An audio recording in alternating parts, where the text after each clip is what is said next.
Good morning, everyone. Thank you so much for pressing play. This is the day that the Lord has made. Let us rejoice and be glad in it. Don't forget to walk out that door with a smile on your face and know that when you do, the enemy's going to come for you. The enemy wants to slap that smile off of your face. So I would be stubborn. And like I am every day, I'm not going to let the enemy steal the joy that the Lord has given me away from me. And so I will fight for it. So fight for your joy, fight for your smile this morning, and go be a blessing to someone else. I want to talk today quickly about when narcissistic people go no contact with you. I heard a lady this morning speaking about this, and I was like, oh my. They do that, especially now because they have access to information. So they know the signs that people show when they're going to expose them, or when people are a threat to, unmasking them. These are usually the people that they go no contact with. They're getting smart, about how they move and everything now. So when they go no contact with you, it's because you usually have walked away several times before, or you've walked away for the last time now, and you walked away in a sense of you're saying, I need a break for a moment, right? But in your mind, before you knew that exactly what you were dealing with, you thought, okay, let me take a break, let me think, let me move away. I feel so unsafe. I'm tired of the abuse. Enough is enough. But oftentimes narcissists have things that belong to you, or you have belongings that you've left in their possession somewhere accidentally, or you need something from them. You need information from them. When you're breaking off a relationship of any kind, it's kind of like you do a closeout on a business. We still need to talk about some things that you have in mind and stuff like that. So they know you're eventually going to reach out to them. What they have been doing behind your back is setting you up, talking badly about you, negatively about you to other people. Shame on the people who listen to this kind of stuff, right?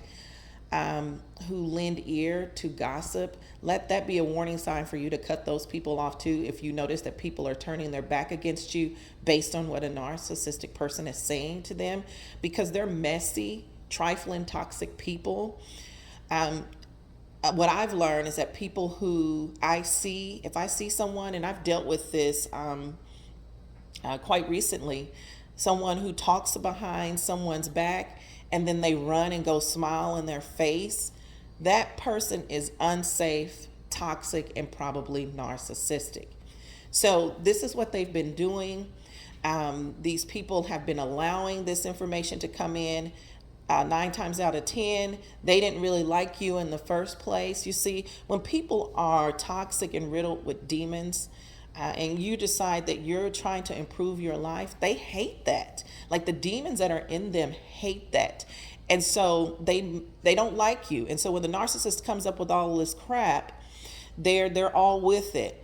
There's something wrong with you. They're going to jump on the bandwagon. They're jealous of you, and so they're going to agree with what the narcissist is saying about you, thus making you feel like you're isolated and all alone. And this is the narcissist plan when they go no contact with you.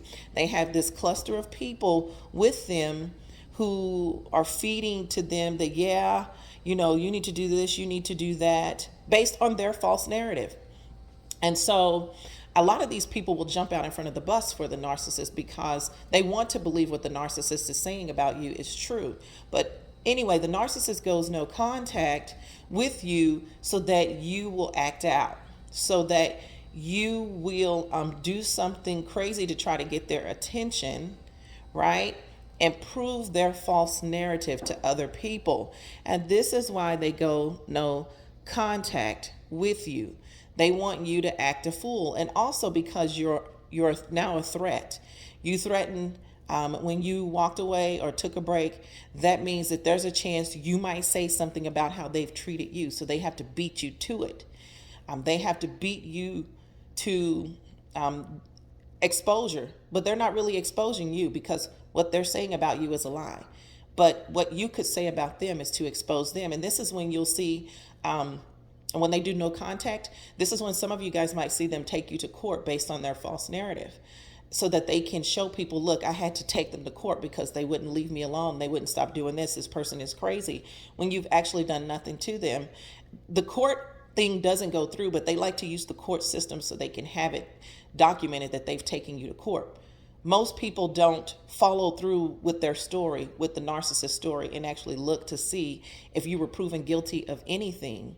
And 9 times out of 10, you're not, and you win that court battle they take you to, but they still have it showing that they are the ones who taking you to court. Okay, so narcissistic people, you just have to be careful with them. So I wanted this video to really be a warning to those of you who are dealing with no contact right now from a narcissist, and you don't know what to do and don't know how to respond. If they have something that belongs to you, that's not, valuable to you in any way, just let them have it. If they have information, let them have it. Find some other way to get it. Do not contact them. Do not react to them. They want you to react. They want you, because when someone does this to you, it makes you feel like, how dare you? Why would you do that to me? I'm just trying to ask you simple questions. Why aren't you responding to me? Then you start to get angry, see? And then you start to react out of that anger. And I'm only saying this because I've been in that position. And so when you start reacting out of that anger, they're recording you, or they're telling other people, see, or showing them how many times you've called them or how many times you've emailed them to try to reach out to them. And the people are like, oh yeah, they're crazy. They're crazy. Oh my gosh, bless your heart. You're going through all of that. Ooh, I don't know how you deal with that. And they don't know that all the while this person is lying to them.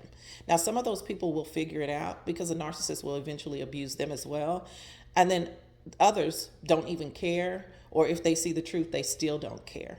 Okay, people like lies. They like disliking other people. They like the fact when narcissists get together, or when narcissists have people who surround them and believe their narrative, a lot of times, you guys, these people are toxic and narcissistic in nature too. And so they just cluster up together, and it makes you feel like you're all alone. But it's not that you're all alone, it's that God is separating you. So allow God to separate you. Allow that narcissist no contact to be valid for you, and allow this to be an opportunity for you to really detox and get stronger, become stronger in the Lord, and allow Him to renew your mind and your heart, so that you no longer attract or find yourself attracted to these types of devils, or to these devils, period.